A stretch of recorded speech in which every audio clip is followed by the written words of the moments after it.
प्यारी सत्संग जी, प्यार से बोलिए धन्यकार जी। सत्संग जी, संपूर्ण हरदेव वाणी के शब्द।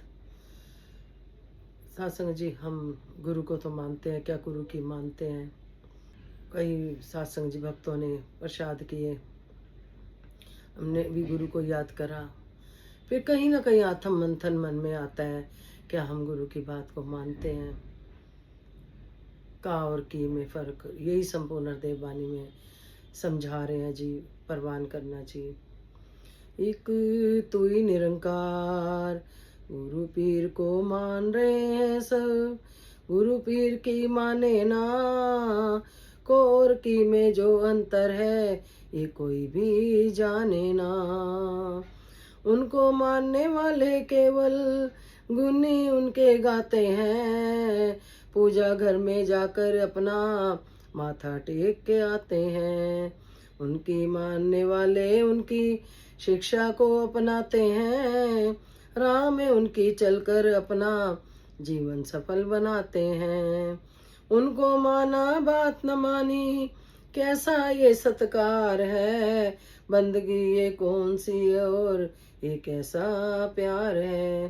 गुरु पीर की मानोगे तो भक्ति होती पूरी है। कहे हरदेव न मान सके तो यह जाति अधूरी है। एक तू ही निरंकार। सत्संग जी कहते हैं, संत समझाते हैं कि जिस तरह से हमें सतगुरु की बात को मानना चाहिए, जिस तरह हम चाहते हैं। एक पिता ने बच्चे से पानी मांगा, लेकिन बच्चा गुनगाए जा रहा है, पापा बहुत अच्छे हो, बहुत अच्छे हो। पापा को पानी की प्यास लगी है, लेकिन पानी का गिलास नहीं हिला रहा बच्चा।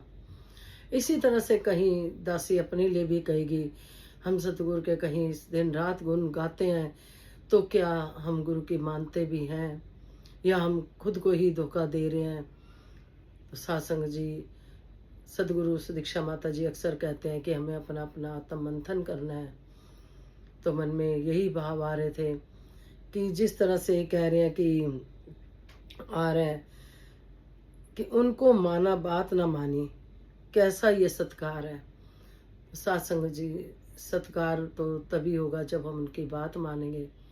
जिस तरह से माता पिता चाहते हैं बच्चे हमारा कहना माने, इसी तरह से सतगुरु भी यही चाहते हैं। आज सुदीक्षा माता जी ने अच्छे से सत्संग जी सबको जगा रहे हैं।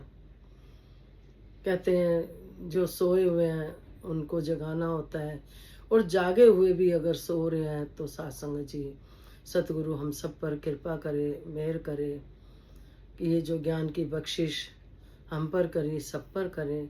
यही प्रार्थना, यही याचना सच्चे भाषा। जिसकी भी बाह पकड़ ली आपने, वो सुखी हो गया।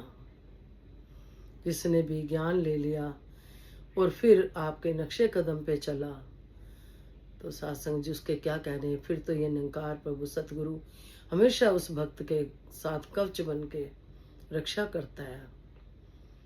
तो दातार कृपा करे, कोई गलती होगी वो क्षमा करना। दासी अपने मन के भाव आप जी के चरणों में रखती है, क्योंकि ये भी सतगुरु की कृपा से ही, वरना तो संत कहते हैं पास में पानी का गिलास पड़ा हो तो वो भी नहीं कोई उठा सकता, उसकी मर्जी के बिना उठा के पी नहीं सकता। तो जब आप बिठाते हो, जब आपने महिमा गंवानी होती है, और जब नहीं बैठ पाती दासी बहुत बेचैन होती है। आपके चरणों का संग मिला रहे, आपका प्यार मिलता रहे। आप दासी का इतना हौसला बढ़ाते हो, हौसला बढ़ाते हो और विश्वास देते हो। इसी तरह से विश्वास बढ़ता जाए, बढ़ता जाए, बढ़ता जाए। धन्यकार जी।